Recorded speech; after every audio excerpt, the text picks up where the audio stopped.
Hey everyone, welcome back to another DIY video. Today, I want to show you guys a quick iPad or tablet stand that my wife commissioned.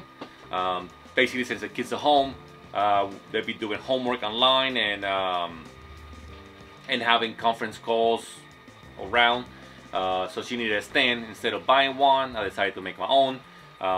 I went around the garage. I had a lot of stuff already that I collect, and like the wood, the pipe right here. This is a gas line for my stove.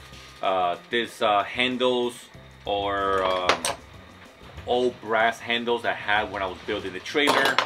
I never did anything with them.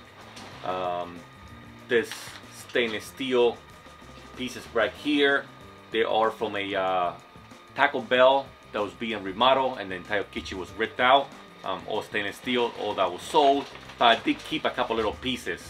There was a few items I needed, so I went to Lowe's. I needed these two 1/2-inch flange. I didn't have any, and then I also needed this half-inch gas fitting right there. I didn't have any either. To make it all, to be able to put it all together. Oh, I did need 2 springs, so I got 2 of those. Yeah, that's about it. There's a little notepad here, just for my wife when she's having those meetings and back to school or whatever. She can take notes as the kids are having their classes. I put three little pieces of pipes. So one of them holds my pencil, my pen. The other one, the iPad pencil, and there's a regular pencil. Yeah, and then she really wanted this old brass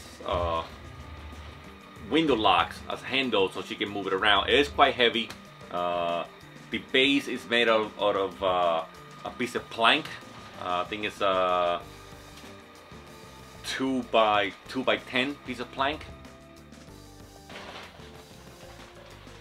I hope you guys liked this video, and if you did, please don't forget to like, share, and subscribe for more little ideas like this.